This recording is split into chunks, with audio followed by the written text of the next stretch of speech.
Hoy tenemos un tema que tiene que ver con la técnica de Roger, ¿sí? Con la técnica de Roger que ustedes ya empezaron a ver y con la técnica de Roger que sabemos no es una técnica simple, no es una técnica sencilla. ¿Qué es lo que podríamos plantearnos desde el lugar de ustedes en función de esta técnica? ¿Qué es lo que a ustedes más les llama la atención o les atrae o de alguna manera eh, a ver, les genera cierta ansiedad a la hora de pensar en administrar un Roger? Pregunta, ¿eh? Para todos.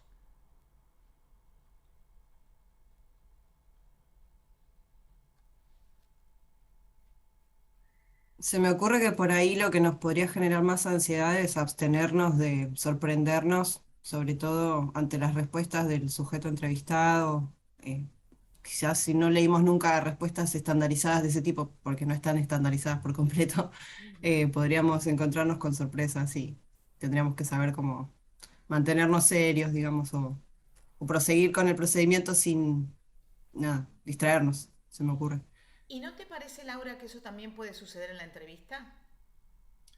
S- Sí, pero a mí particularmente como he hecho varias entrevistas porque hice varios cursos, es como que me preocuparía más esto de que es nuevo para mí lo de las manchas. Ujú, ujú. Eh, por un lado yo rescato lo que vos decís, no están estandarizadas. Qué bueno, porque si no seríamos robots, ¿no? Si todas las respuestas estuvieran estandarizadas, sería terrible. Creo que no estaríamos evaluando subjetividades. Creo que eso es fundamental. Pero yo creo que la técnica de Roger en sí es una técnica que, dada a ver, su particularidad, si pudiera yo, déjenme,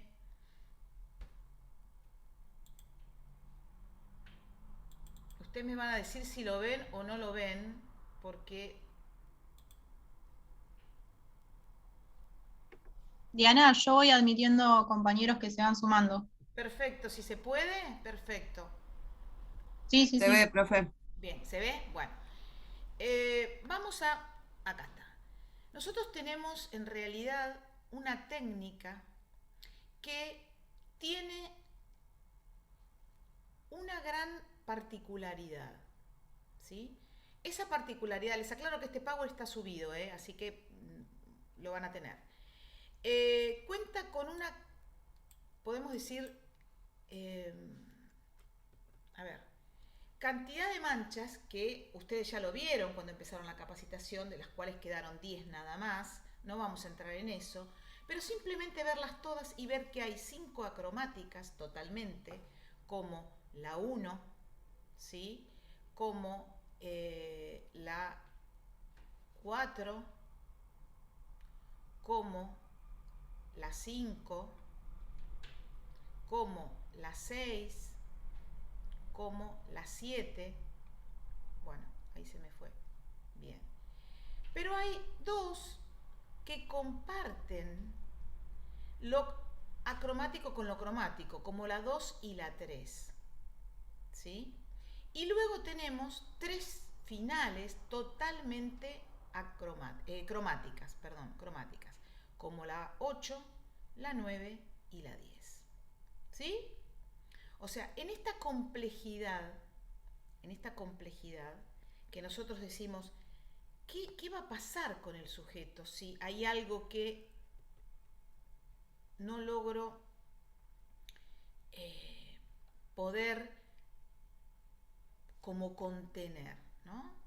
Porque en realidad, y acá esto es importantísimo, nosotros tenemos un sostén Roger. El sostén Roger es el juego de láminas, esto que les presento, pero también tenemos la consigna que le doy. Y también tenemos la particular relación que se da entre el entrevistado y entrevistador. ¿Por qué? Porque el entrevistador juega dentro de ese campo, está presente dentro de ese campo, es protagonista, aunque dé la consigna y registre las respuestas. ¿sí? Esto que dice Laura respecto de cómo no dejarme impactar o cómo no hacer evidente el impacto, muchas veces es permeable, ¿no? Porque de golpe si nos dicen, bueno, es lámina 2, volvamos a la lámina 2, ¿no? Donde nos dice, por ejemplo, en esta, ¿no? En la lámina que combina acromático con cromático, nos dice, son dos animales que están destrozados, o es una violación, están violando a una niña. Evidentemente son impactos muy, digamos, profundos y efectivos a la hora de hacer un registro de las respuestas, de la cual nosotros en ese momento no tenemos más que registrar, ¿sí?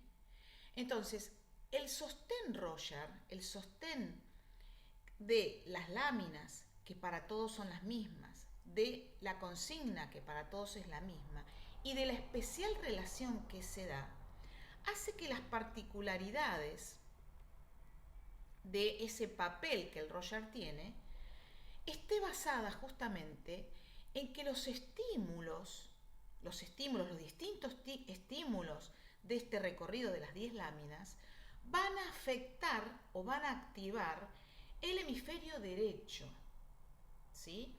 El hemisferio derecho que tiene que ver con la regulación emocional. Entonces ustedes ahí justamente van a poder observar cómo estos sujetos se van movilizando afectivamente. Y cuando se movilizan afectivamente, ¿qué ponen en evidencia?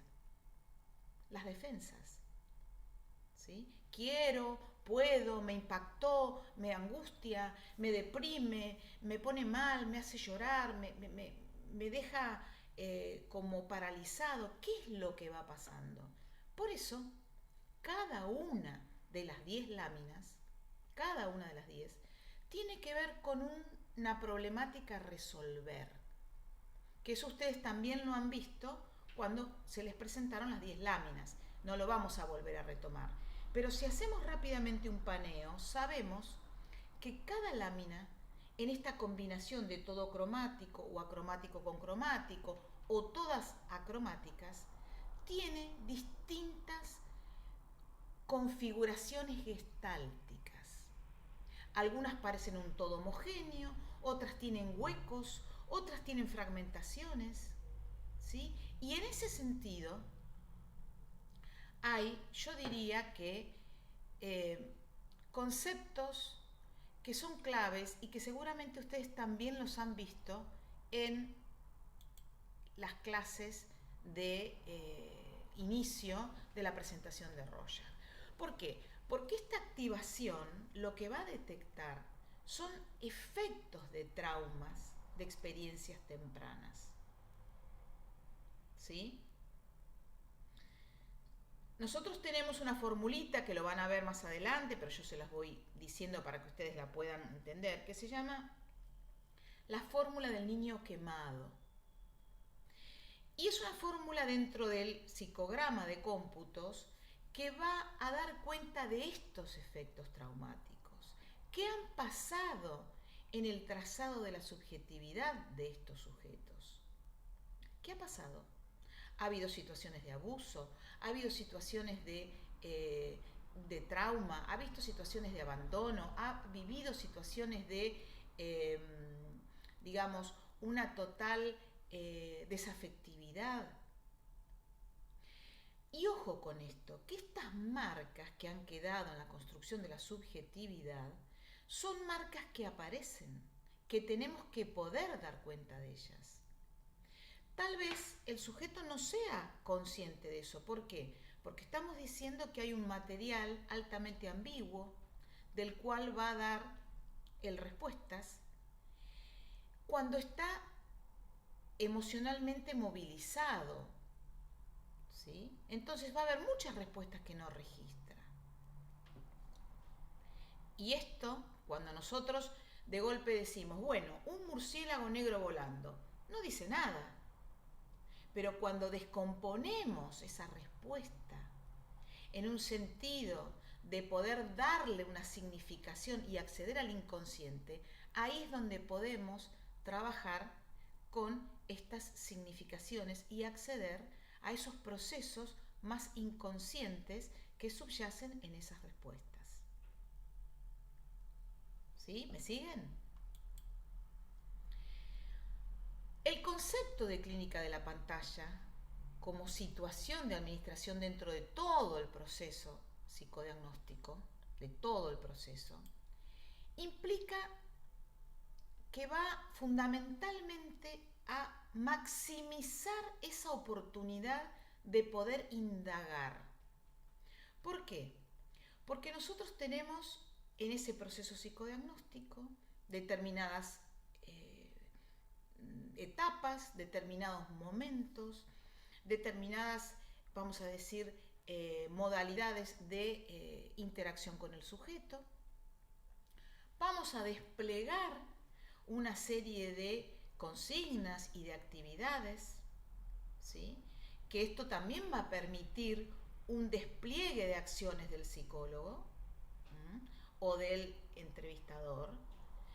Vamos a tener, digamos, ciertos referentes a manera de criterios técnicos y teóricos para poder ayudar a ir provocando que esa activación emocional permita provocar algunos grados de insight, ¿no? Entonces, el concepto de la pantalla implica poder maximizar esa oportunidad, porque nosotros estamos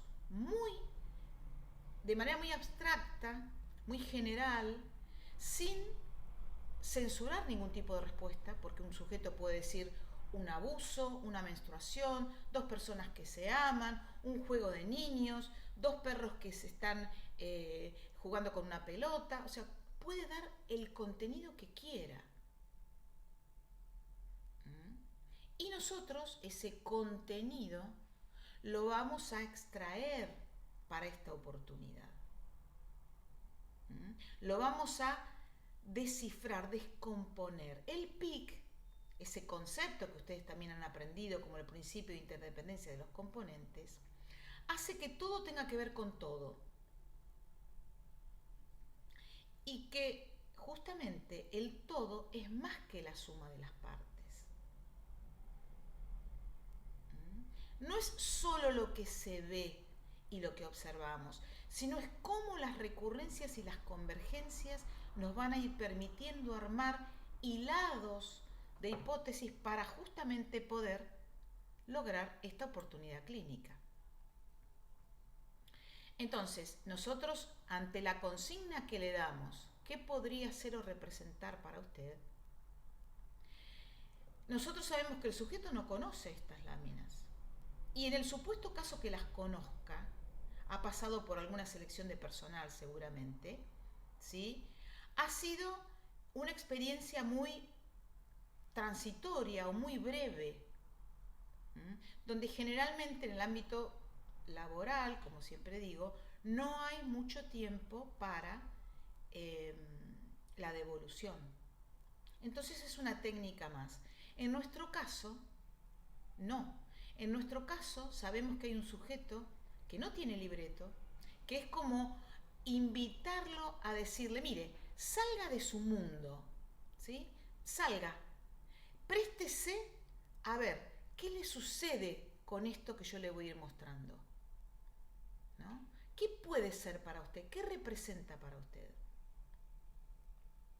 Entonces, esta tarea de por sí le está diciendo al sujeto, soltate, fíjate, déjate impactar, déjate impregnar por cada una de estas escenas, de estas láminas, de estas manchas. Y ahí, donde configurativamente la consigna, la lámina y el vínculo genera esta oportunidad. ¿Sí? Nosotros sabemos que en la parte de administración propiamente dicha, lo único que vamos a hacer es que nuestro rol es pasivo, registrar las respuestas. ¿Sí? Y ante alguna situación de inquietud que nos diga, bueno, a ver, ¿está bien lo que digo? ¿Tengo que decir algo más? ¿Nosotros qué le vamos a contestar?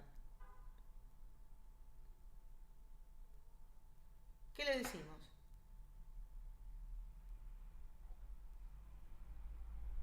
Que no hay respuestas estipuladas. Le decimos que está bien, que puede decir más si quiere, que no hacemos ningún tipo de intervención, ¿sí? Como usted quiera, como a usted le parezca, ¿sí? Por más que justamente el sujeto nos esté preguntando, pero ¿está bien lo que estoy diciendo? ¿Estoy loco? ¿Estoy diciendo cualquier cosa? ¿Estoy hecho un depravado? ¿No? O sea, nuestra intervención siempre tiene que ser una intervención muy, digamos, como neutral. Registramos y le decimos que está bien, que continúe como quiera él. Ahora, en ese registro es importante hacerlo textual. Textual, porque nosotros nos vamos a manejar con justamente las respuestas textuales de los sujetos, ¿no? Si me dice en lámina 1, por ejemplo, bueno, una hoja de tilo rota, y yo pongo una hoja rota, o pongo una hoja de tilo, me falta una parte de la respuesta. Y esa parte puede ser significativa en las recurrencias y convergencias. Entonces acá, como en las entrevistas, tienen que aprovechar a usar palabras cortadas, sinónimos, digamos, tratar de escribir al máximo posible la respuesta textual, textual. Porque esto es lo que también da confiabilidad a la hora de descomponerlas, ¿no? Lo mismo en el orden en el que aparecen. Si me da 3 respuestas y me dice, bueno, esto es una hoja, esto es una careta y esto es una mancha, y yo pongo mancha primero, después pongo una hoja, después pongo careta, no puedo ver la secuencia en la cual esa defensa se fue organizando. ¿Se entiende?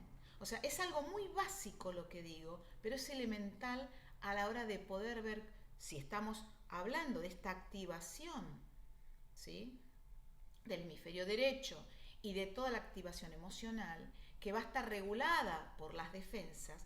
¿Qué defensas organiza el yo frente a esto que a lo mejor lo angustia? O le disparó recuerdos, ¿sí? Entonces yo tengo que hacerlo textual. Obviamente que el entrevistador en ese registro textual es un observador. Yo observo cuando registro la respuesta que hay un momento en el cual a lo mejor el sujeto se inquieta, que de golpe hay un momento en el cual el sujeto se pone como molesto, que está como dando vuelta, que eso también es importante que yo lo pueda anotar, ¿sí? Que pueda poner al lado de la respuesta que se lo ve ansioso, que se lo ve en movimiento, que se lo ve o deprimido o decaído, ¿no? Porque en realidad, en esta oportunidad que tenemos, en esta gran oportunidad del concepto de la clínica de la pantalla, lo interesante es que los sujetos no solo responden a lo que se le ofrece, sino a lo que él está fantaseando que está pasando, ¿sí? Acuérdense que acá el yo va a poner defensas, que son las estrategias, que son las herramientas, que son esas cuestiones que lo van a preservar, pero por momentos se va a filtrar sin darse cuenta algunas otras cosas que no se sabían o parecía que no iban a poder aparecer. O que inclusive el mismo sujeto, por eso si no lo sabía, lo desconoce, ¿sí? Entonces las respuestas van a permitir no solo la organización del procesamiento perceptual que los sujetos hacen frente al estímulo, sino también el acceder a las fantasías. Y esto es muy importante. Fíjense que estamos en casi el periodo final de nuestro proceso psicodiagnóstico, ¿no? Nos queda, después de Roger, la entrevista de evolución. Por lo tanto, ya el sujeto tiene un recorrido hecho, que no es menor.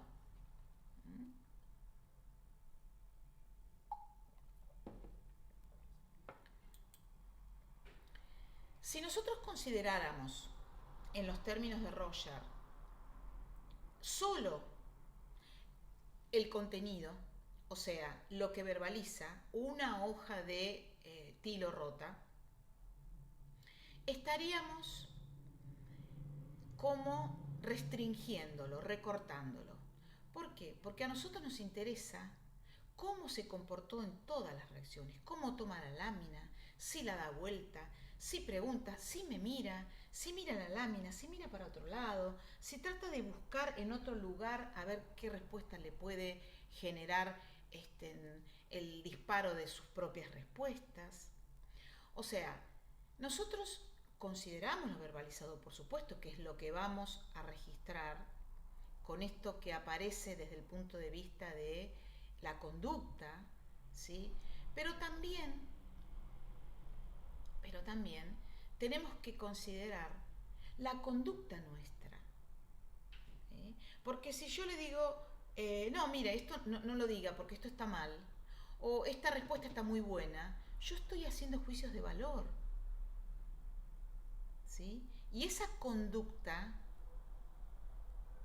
justamente va a teñir ese vínculo y esa relación de otra manera. De otra manera. Yo en la administración, propiamente dicha, registro las respuestas. En el interrogatorio salgo a indagar sobre esas respuestas, pero yo tengo que tener una mentalidad flexible para indagar, porque yo no voy a ir a cuestionar ¿por qué usted dijo tal cosa? ¿Por qué usted dijo tal otra?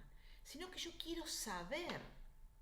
Entonces, cuando yo paso a la segunda etapa, que es el interrogatorio, le tengo que decir, bueno, usted dio un montón de respuestas, ahora me gustaría que me explicara qué lugares tuvo en cuenta, qué aspectos de las manchas, porque yo quiero ver y entender lo que usted dijo. Yo le hago una comunicación previa al interrogatorio para que él sepa que si él explica lo mejor posible, yo voy a poder entenderlo. Si no, yo voy a tener que preguntar. ¿Sí? Pero no pregunto por preguntar. Por ejemplo, hay algo que nosotros sabemos, que el movimiento no está en las láminas, porque las láminas son estáticas. Entonces, si me dicen lámina 3, 2 personas bailando rumba, o salsa, vamos a ponerle, yo le digo, bailando por... Claro, el sujeto me va a decir, estoy loco, porque en realidad no están bailando, ¿no? O sea, ¿cómo pregunto yo? ¿Sí? ¿Cómo pregunto yo? Eso es clave. Eso es clave y eso comprende también la reacción que el sujeto pueda tener. Porque si yo le digo, ¿usted dice bailando? Va a decir, ay, perdón, estoy loco. Sí, la verdad, esto no están bailando, esto es una mancha, es una figura, es algo que se me ocurrió, estoy muy loco yo, ¿Se entiende? O sea, ¿cómo yo tengo que intervenir?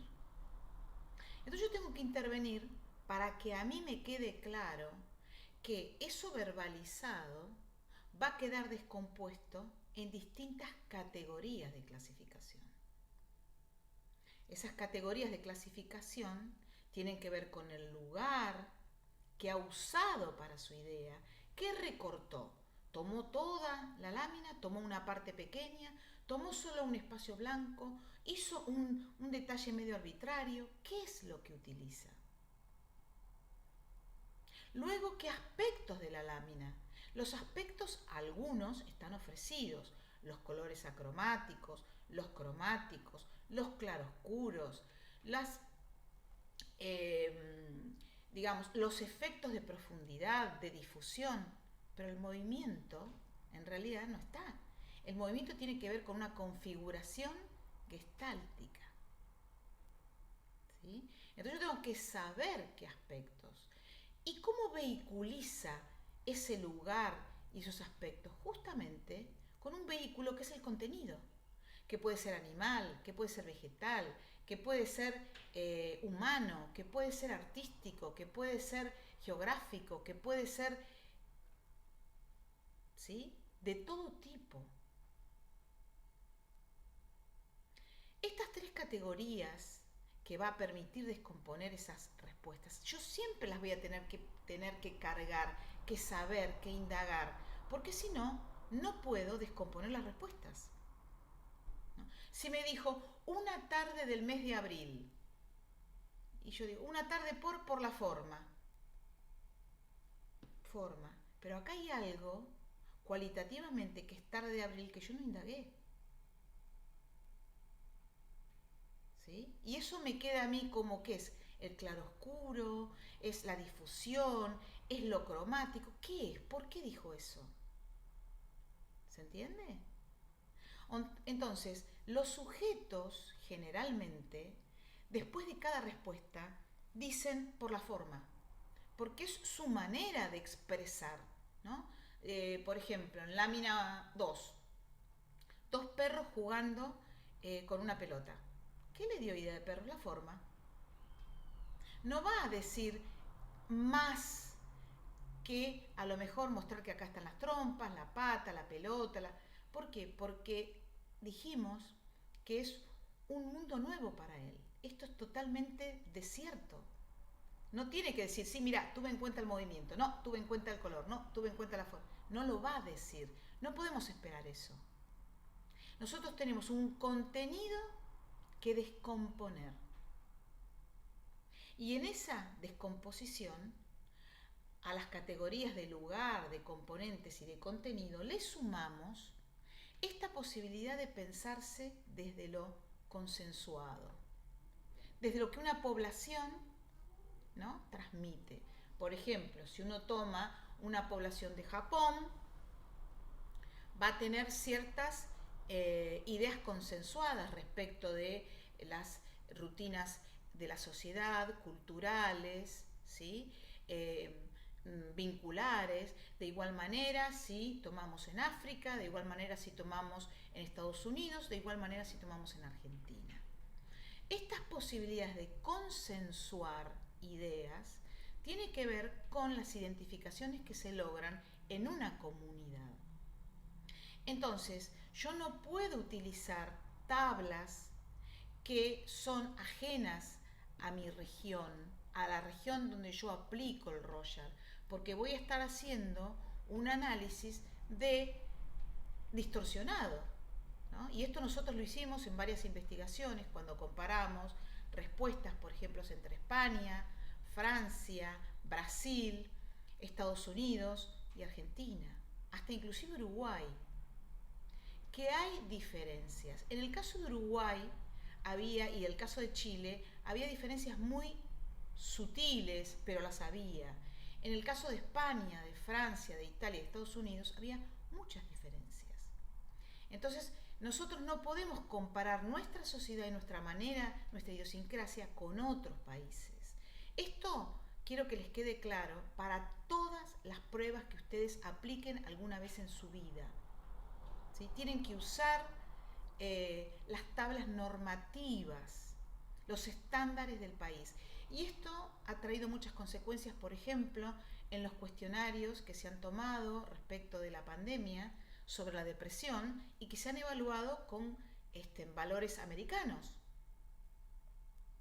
¿Sí? Y no sirven. O sea, nosotros estamos con un discurso, vamos a ponerle latino, argentino, sudamericano y una evaluación americana, de América del Norte.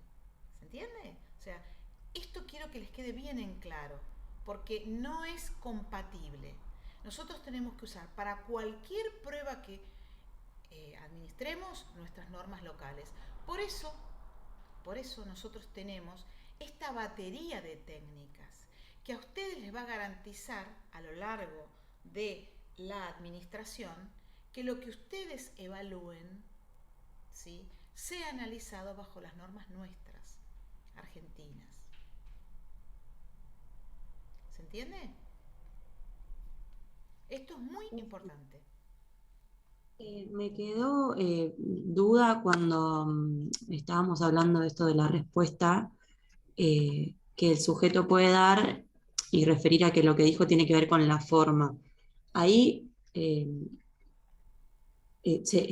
tenemos que seguir indagando o de qué manera, digamos, podemos descomponer o añadir más información a eso. Si tomamos la respuesta, por ejemplo, en lámina 3, ¿no? Donde dice dos personas bailando salsa, ¿no? Ahí hay algunas palabras claves. Cada respuesta tiene palabras claves, pero no todas tienen palabras claves. Porque si dice dos personas, cambia la respuesta.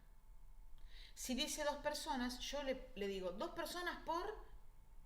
¿O qué de la lámina le hace pensar en personas? Y me dice la forma. ¿Puede señalar en la lámina qué partes ve? La cabeza, el brazo, la pierna, el cuerpo, ¿no? Puede señalar. Perfecto. Si me dice dos personas bailando salsa, ¿qué le dio idea de dos personas bailando salsa? Le puedo decir yo. La forma. Entonces ahí hay dos cosas que quedan dando vueltas, que es bailando salsa.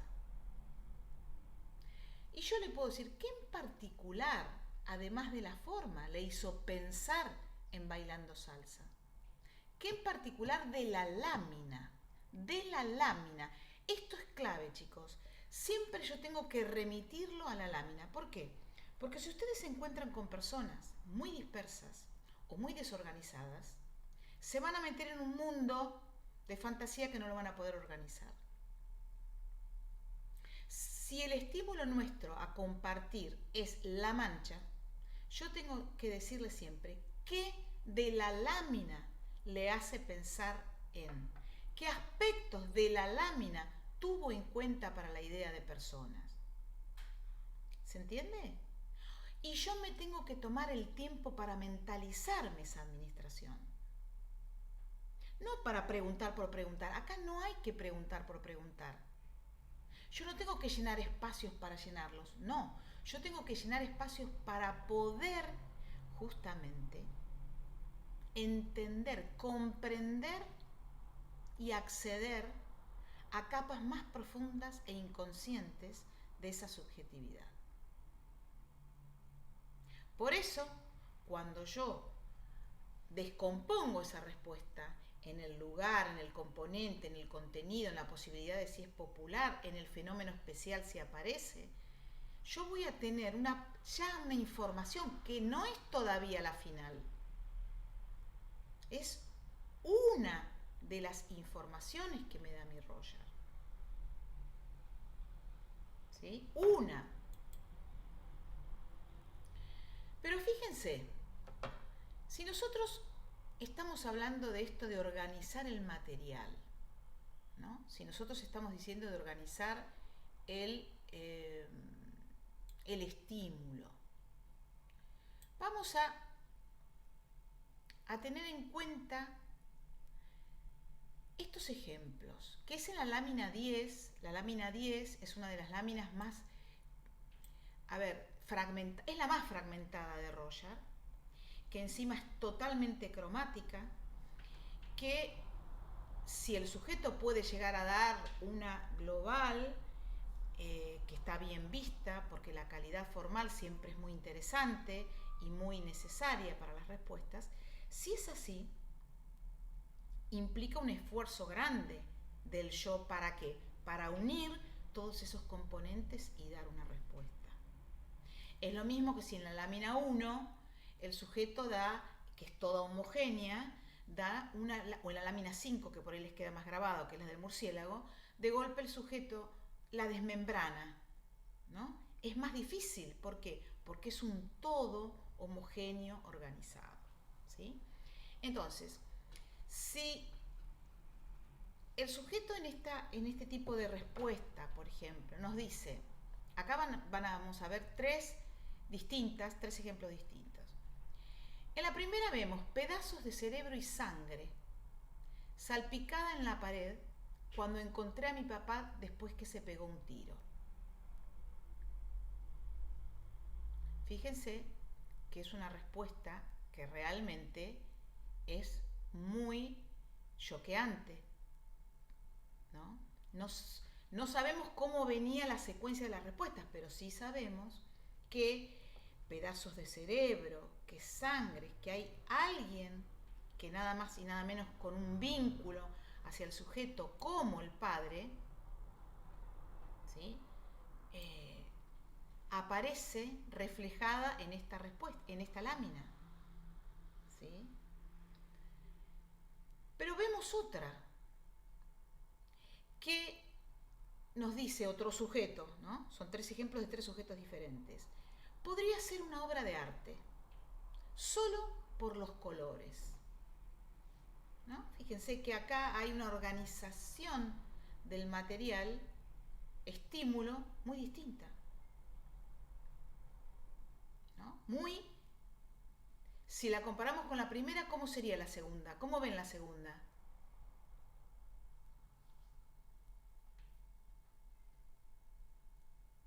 como más integrada. ¿Por qué más integrada te parece? Eh,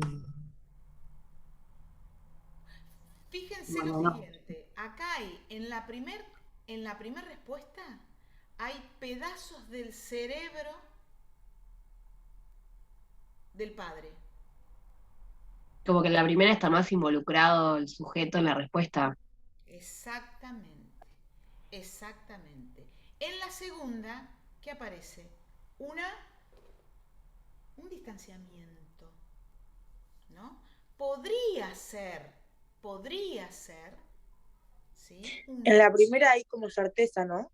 Claro, exactamente, exactamente. Hay pedazos de cerebro. Ya está identificado. ¿Mm? Y fíjense en la última. Una mancha con colores simétrica. ¿Qué sucede acá? Distancia total. Acá en realidad lo que sucede es que nosotros le dijimos que le vamos a mostrar una serie de manchas. ¿Qué podrían ser o representar para vos o para usted? Pero ya le dijimos, láminas o manchas. O sea que lo que nos está diciendo es nada más y nada menos que lo que se ve. ¿Sí? Esto implica, a grandes términos, y que ustedes ya también lo han visto, el concepto de conciencia de interpretación. ¿Qué es el concepto de conciencia de interpretación? A ver, ¿qué se acuerdan de eso? ¿Qué es?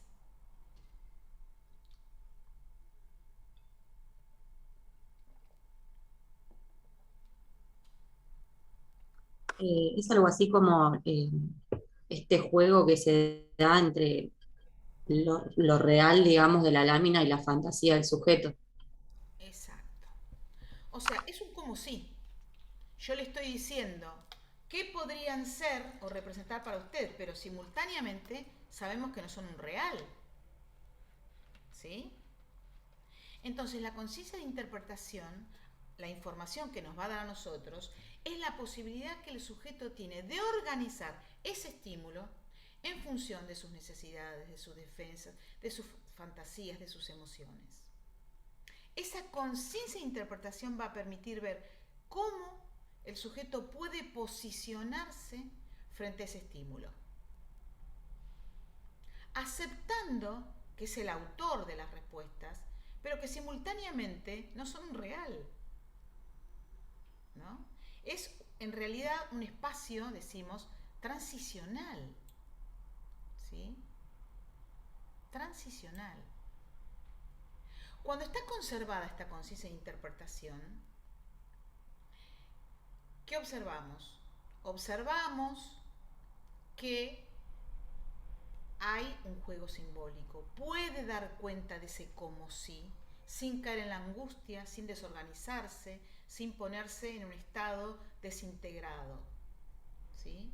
Puede interpretar, puede dar cuenta de una respuesta y hacerse cargo. Eso sería una conciencia de interpretación conservada. Pero si reconoce y verifica, ¿no? Si necesita identificar símbolos, contenidos, estamos hablando de justamente un nivel de certeza, un nivel donde no hay una capacidad simbólica, o la capacidad simbólica está fallida, está debilitada. ¿Por qué? Porque voy a buscar eso que está ahí, no otra cosa. ¿Sí? Lo que sería justamente una conciencia de interpretación perdida cuando hay un nivel de certeza. Esto es. Si nosotros le dijimos qué podría ser o representar y el sujeto nos dice esto es, ahí está operando un nivel de certeza.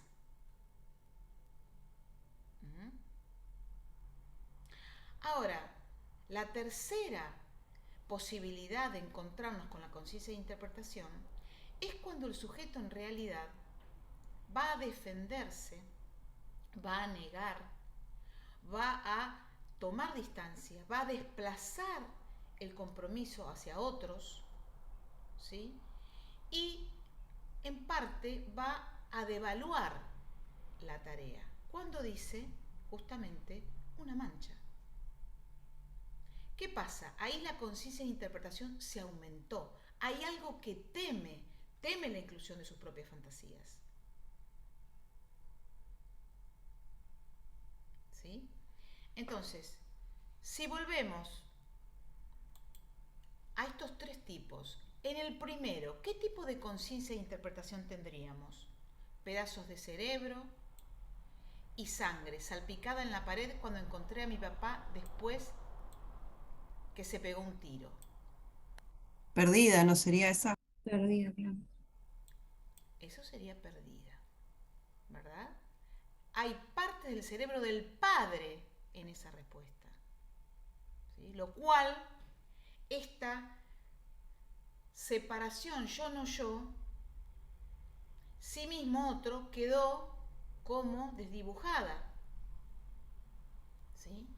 ¿Y qué pasa en la segunda? Podría ser una obra de arte por todos los colores. Conservada. Podría estar conservada. Bien, podría estar conservada. Y en la tercera, una mancha con colores. Aumentada. Aumentada. Bien. Estos tres tipos de modalidad de organización de la conciencia de interpretación nos va a dar a nosotros, además, y se junta con lo que se llama el tiempo de reacción, ¿no? El tiempo que media entre que yo le doy la lámina, la toma y da la primer respuesta, no el comentario, no que me diga, esto parecen pedazos de cerebro. Yo ahí puedo preguntar, ¿es una respuesta o es un comentario? ¿Sí? Yo puedo preguntar en el momento del interrogatorio, no en el momento de la administración. ¿Se acuerdan? Yo puedo preguntar, porque a veces las láminas también despliegan comentarios. Ay, qué fea, esta no me gusta. Ay, qué linda, me encantan los colores. O esto lo vi en algún lado, o esto. Son comentarios, pero no es una respuesta. Eso que hace que el yo se va reestructurando, se va organizando, se va poniendo, ¿sí?, en carrera para poder entonces dar una respuesta. La conciencia de interpretación tiene que ver con ese tiempo de reacción. Y el tiempo de reacción tiene que ver con, justamente, la conciencia de interpretación. ¿Por qué? Porque un yo débil va a sentirse muy impactado y puede o dar certezas como una manera de defenderse o defenderse con esta defensa que se llama defensa por la realidad muy típica de estructuras borderline, donde justamente hay una realidad que a ellos no, o sea, que ellos no tienen nada que ver, ¿no? Lo maté porque la verdad que me miró mal, o sea, se portó mal conmigo, le pegué un tiro, ¿no? O sea, es algo que está desprovisto, ¿sí? Desprovisto del propio reconocimiento. Yo no hice nada, lo maté, sí, pero lo maté porque la verdad que me miraba tan feo, o no me saludó y lo maté, ¿sí? Esto se llama defensa por la realidad. Y esto se ve en las respuestas, ¿sí? El nivel de certeza, la conciencia de interpretación perdida, muchas veces puede suceder por situaciones traumáticas, tóxicas, estrés postraumático, un shock muy grande. O sea, hay que evaluar qué es lo que pasó. No necesariamente estamos hablando de una psicosis. La conciencia de interpretación perdida implica mirar muy bien y analizar muy bien qué pasó. Además, vuelvo otra vez a las 10 láminas. ¿Qué pasó en las láminas? ¿En cuál aparece? ¿Apareció en todas esta conciencia de interpretación perdida o en una determinada? Las láminas no tienen simbolismos. Esto se usó mucho en los años 60, 70, que era la lámina del padre, de la madre, bueno, no es así. Hoy en día eso no está en vigencia, quedó totalmente perimido, y lo que sí interesa es cómo organiza el material de acuerdo a la secuencia de poder combinar lo totalmente acromático con lo acromático cromático, con lo totalmente acromático nuevamente, con lo cromático, cómo va organizando cada estímulo que es distinta, pero no tienen simbolizaciones. Una pregunta, en la respuesta de la lámina que diste recién, que decía la de pedazos de cerebro, es como si faltara un nexo, ¿no? Ahí, ¿En qué en la sentido? respuesta. Porque dice, no me acuerdo ahora textualmente, pero decía como pedazo de cerebro cuando vi, Acá, sí. cuando encontré a mi papá. Como que no falta un nexo ahí. ¿Cuál sería el nexo o vemos el nexo? O sea, yo lo que veo es que al principio da como una respuesta que podría estar, entre comillas, simbolizada, y después cuando salta, cuando encontré a mi papá después de que se pegó un tiro, es como que ya enseguida irrumpe como medio lo real, ¿no? No sé. Bien, o sea, el nexo está. El nexo está clarísimo porque están los pedazos de cerebro, ¿sí? Salpicados en la pared, y remite a una situación que le recordó eso, que es cuando el padre se pegó el tiro. ¿Se entiende? Sí, capaz que uno pone, no sé, parecido a, pero claro, no es parecido a, es eso. Es eso, es eso. Si hubiese dicho, recuerdo cuando lo encontré a mi papá que se pegó un tiro y encontré la pared sucia, esto me recuerda a eso, el grado de organización es distinto. Pero acá la crudeza de la respuesta es pedazos de cerebro y sangre salpicada en la pared, que en ese momento está todo junto ahí en la respuesta. Cuando encontré a mi papá después que se pegó un tiro. ¿Se entiende? O sea, está todo junto ahí. Sí, Porque sí, se entiende. no puede remitir, es un efecto obviamente traumático. Es un efecto muy traumático donde hay una proyección muy negativa por otra parte. Pero el nexo, en realidad, lo hace la misma respuesta. Porque la misma respuesta permite, acordate del estímulo emocional que genera la mancha, reconoce y relaciona con su propio recuerdo. ¿Sí? Reconoce la certeza, pedazos de cerebro. Y cuando encontré a mi papá después que se pegó un tiro. Y en ese caso, en la interpretación, ¿cómo se le pregunta? En ese caso, más que la interpretación, porque la interpretación no viene acá, sino lo que viene es poder indagar justamente sobre la respuesta. Nosotros sabemos que acá hay palabras claves, pedazos de cerebro. Usted dice pedazos de cerebro, puede señalar. Sangre, puede señalar. Y ahí preguntamos sobre eso que ve y cómo señala. ¿Sí? Y qué si dijera, bueno, acá están, supónganse, esta es la sangre, ¿no? Estos detalles rosados, y estos son las partes del cerebro, y acá se ve cómo se le fragmentó el cráneo. Ahí, si va ampliando, uno le puede ir preguntando, ¿no? También, si nosotros preguntáramos, ¿usted dice cuando encontró a su papá después que se pegó un tiro? En realidad remite al recuerdo, no en sí al contenido de la respuesta. ¿Se entiende? Ya ahí me estoy yendo para otro lado.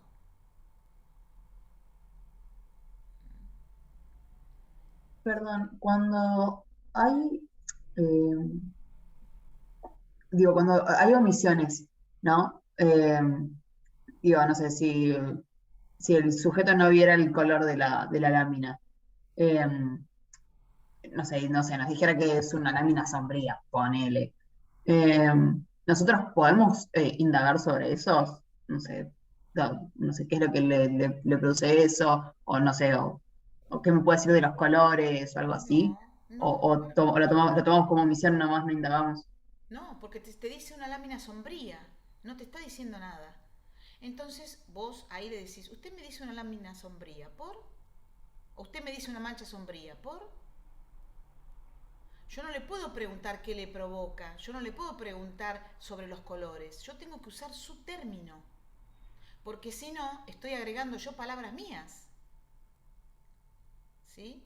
Entonces, si yo, por ejemplo, tomo la idea de una lámina sombría, como vos decís, o una mancha sombría, el concepto sombría no es del entrevistador, sino del entrevistado.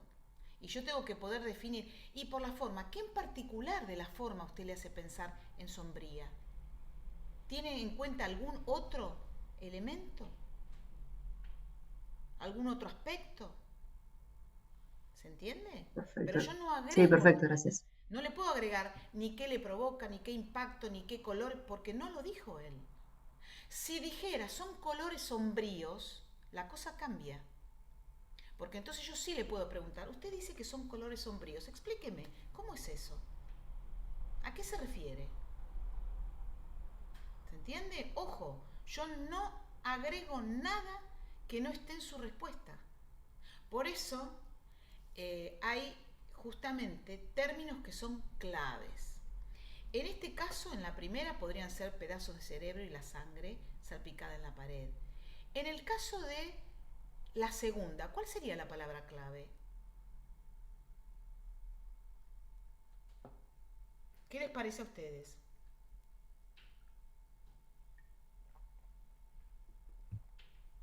Los colores. ¿Los colores? Obra de arte. La obra de arte, exactamente, la obra de arte. ¿Por qué?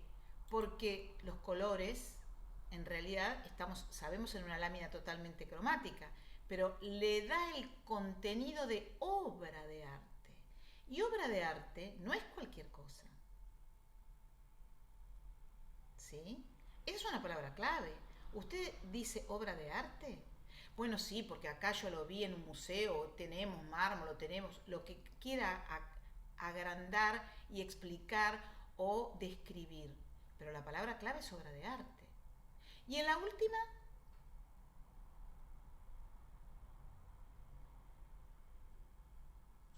Mancha con colores. ¿le parece a ustedes que es clave mancha con colores sabiendo que le estamos presentando una mancha con colores? Para mí simétrica. Usted dice una mancha con colores simétrica, ¿por? ¿Sí? El concepto es simétrica, la palabra clave. No la mancha. ¿Se entiende? O sea, nosotros tenemos que poder recortar de cada respuesta esa palabra clave para indagar. Entonces, hay cuestiones que pasan por la experiencia de Roger, hay cuestiones que pasan por digamos, el recorrido que uno puede hacer con un sujeto sobre las láminas. Yo aconsejo, y generalmente, no es la palabra aconsejar, pero sugiero, que me gusta más, que entre ustedes puedan administrarse las láminas, puedan tenerlas cerca, puedan mirarlas, puedan estar en contacto, porque siempre los pone en un lugar de sujeto de administración, ¿sí? En un lugar de sujeto de administración. Yo creo que el Roger sigue disparando muchas dudas y sigue disparando muchas situaciones, sobre todo cuando uno empieza a acercarse. ¿Por qué? Porque en realidad, fíjense, estas palabras que en una conferencia dio James Herman Klager en el año 2014, forman parte un poco de lo que implica la dinámica Roger, ¿no? Él dice, bueno, su experimento está en buenas manos, sospecho que sus bisnietos Roger llevarán y desarrollarán más lejos aún su trabajo. Usted estableció algo en movimiento que aún se está moviendo y no será detenido. Esto implica que nosotros no estamos frente a una prueba en la cual,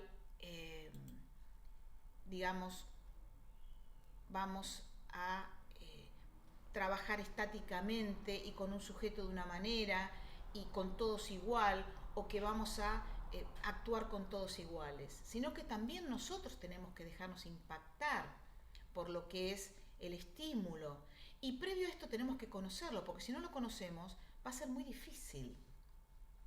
Va a ser muy difícil que podamos permitirnos, digamos, entender a qué se refiere, ¿no? ¿Qué moviliza? ¿Qué cuestiones ponen en juego estos encuentros? Y hay tres conceptos que son claves, que yo creo que esto también ustedes lo han visto en la capacitación de Roger en las primeras clases, que tienen que ver con conceptos que yo les pido que retomen, que es el concepto de espacio de interacciones, que es el concepto de microcosmos de experiencias, y que es el concepto de principio de interdependencia de los componentes. Estos tres conceptos son claves en la situación Roger. Son claves para entender, son claves para poder profundizar, y son claves para entender también qué lugar ocupa el administrador en este espacio. ¿Sí? Bien, ¿preguntas hasta acá? ¿O dudas? ¿O aportes? ¿O bueno, lo que quieran? A mí me quedó la duda con respecto a la lámina 10, que es la última, que si el sujeto te dice esto del pedazo de sangre y de cerebro en la pared, y justo vos estás terminando de aplicar el test, ¿lo cerrás ahí y te vas? O sea, y lo dejás con toda esa carga afectiva que acaba de vomitar prácticamente sobre la situación, ¿o empezás a trabajar por ese lado también? A ver, hay dos cosas distintas ahí. Una es la administración, y él te dio esa respuesta en la administración. La etapa inmediatamente después es el interrogatorio. Vos vas a ir y vas a interrogar. Luego que interrogaste esa lámina, o sea que ya pasó la administración, que la interrogaste, vos ahí cerrás la administración Roger. ¿Sí? La cerrás. La cerrás, la llevas a tu casa, la verificás, ves si te faltó algo, porque acuérdense que hay una tercera etapa que no siempre es obligatoria, que tiene que ver con un espacio en el cual si no dio movimiento, o si no dio respuesta animal, o si no dio respuesta humana, o si no dio, bueno, lo que ustedes ya saben, se pasa a prueba de límites. O sea, vos lo volvés a ver al sujeto. Una cosa es que vos lo tomes para la devolución y otra cosa es que lo tomes dentro de la tarea misma de la administración. O sea, de la tarea ya está, vos ya cerraste ahí. Vos te quedás enganchada, no el sujeto. Si vos te quedás enganchada por alguna cuestión, hay que ver si es tuya personal o hay que ver si en realidad tiene que ver con algo que apareció en la entrevista, en los gráficos o en el resto del material. ¿Sí? Entonces, ¿ahí qué vamos a hacer? Ahí lo que vamos a poder evaluar es el grado en el cual ese sujeto puede hacerse cargo de esa situación, de esa angustia. Y vos podés, en la devolución, más allá de que haya una pregunta o no de él, decirle, yo me quedé pensando en esta respuesta, ¿se acuerda? Y ahí retomar y poder hacer la devolución. Pero no es algo que porque aparezca desde el punto de vista de, digamos, lo que puede impactar, yo voy a tener que retomarlo. ¿Sí? No es necesario eso, para nada. Para nada. Es más, yo puedo tomar esa respuesta o puedo no tomarla. Dependerá.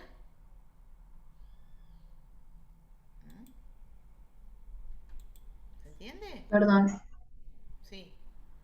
yo tengo dos preguntas. Una no sé si por ahí lo habrás aclarado antes, yo entré un toque tarde, tenía mal el link. Las, las clases grabadas, ¿dónde están subidas? Porque no las encontré. Las clases grabadas están subidas en el Moodle, en la página de la página nuestra. Esta misma clase, tipo, o sea, la que estamos grabando ahora, ¿Cómo? esta misma clase, la clase de la semana pasada también está ahí, porque no, Exactamente. no lo vi. Bueno, Sí. buenísimo. Eso por un lado. Y la otra pregunta que tenía era de si, de que los tipos de respuesta que vimos recién, no entendí por qué la palabra clave era simétrica, si me pareció que era un dato igual que el hecho de la mancha y de color, o sea, no todas las manchas son manchas de colores y simétricas, o sea, no son todas iguales, o sea, no es un dato más,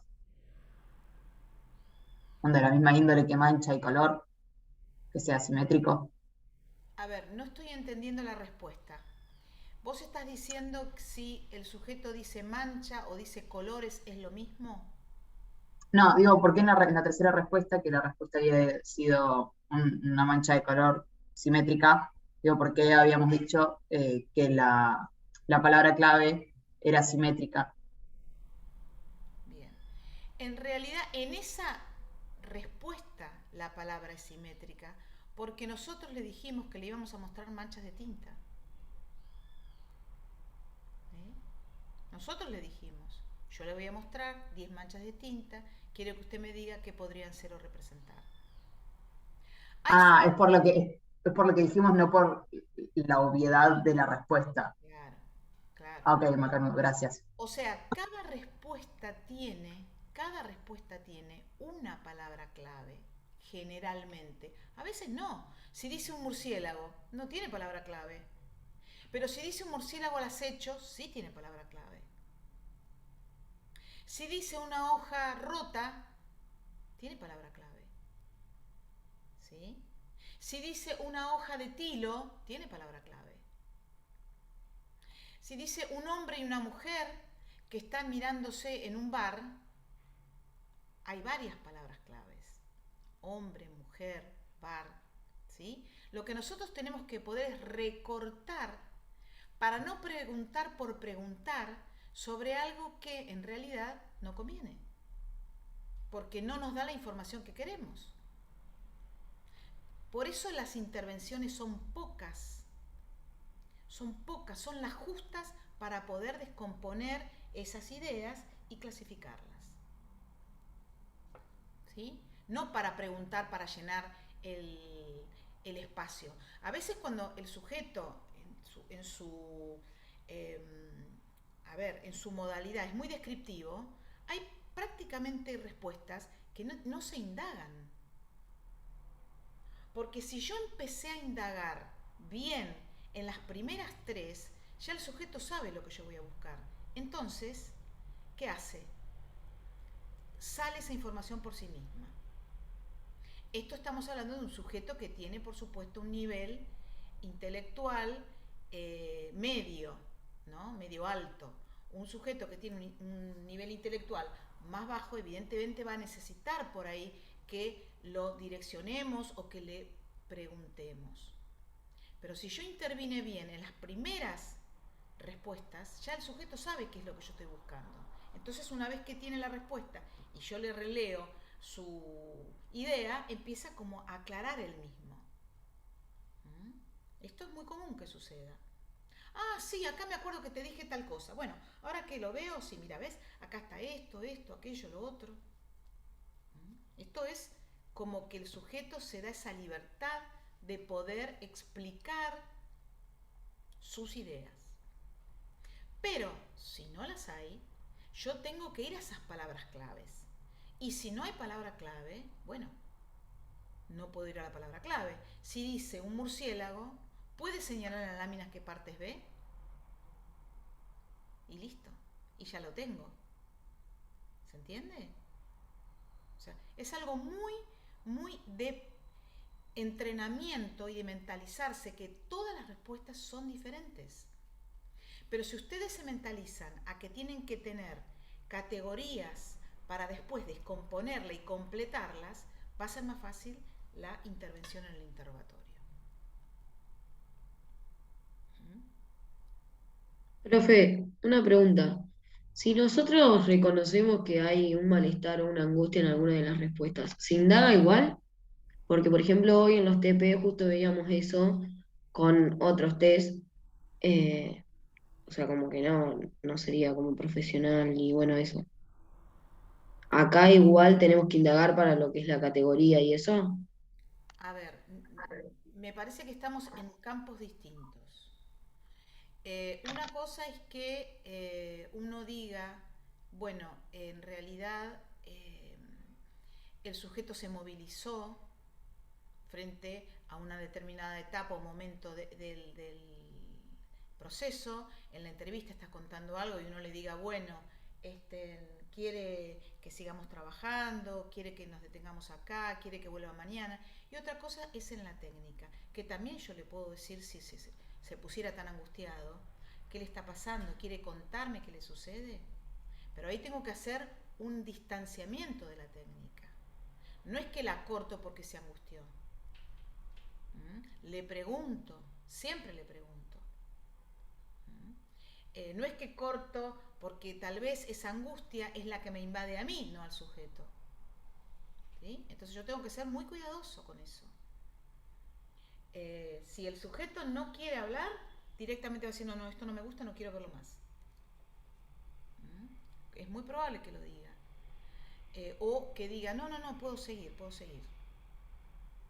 Pero no dejo y cierro todo y me voy porque creo que el sujeto se angustió. En todo caso, tengo que confrontar, que es uno de los recursos que tenemos, para entonces ver si puedo seguir o si no. ¿Sí? Profe, una pregunta. Para poder determinar justamente esto que decíamos hoy de las palabras claves, ¿hay algún protocolo o algo en donde podamos orientarnos? ¿O es simplemente, porque no sé, como que, o sea, siento que es un poco arbitrario porque por ahí capaz uno piensa que es uno y otro piensa que es otro, como que, no sé. No, justamente no es arbitrario, es desconocimiento.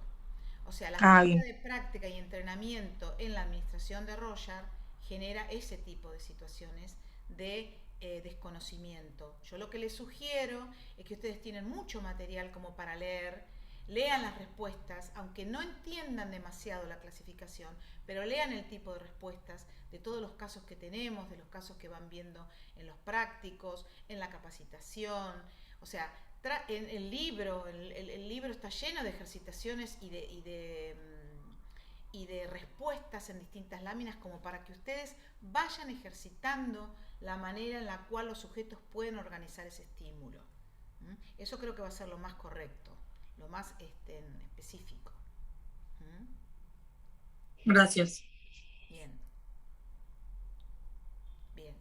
Bueno, si no hay ninguna pregunta más, dejamos acá y nos vemos el próximo miércoles, ¿les parece? ¿Estamos de acuerdo? Es muy probable que estén cambiando el enlace, les quiero decir, porque no sé qué problema ha habido, que creo que se ha vencido o estaba por vencer el enlace anterior, por eso me dieron este. Así que cualquier cambio yo lo publico en el aula Moodle, ¿sí? Para que ustedes lo tengan ahí. Bueno, un gusto, nos encontramos el próximo miércoles. Chao, Chao, profe. gracias. Adiós.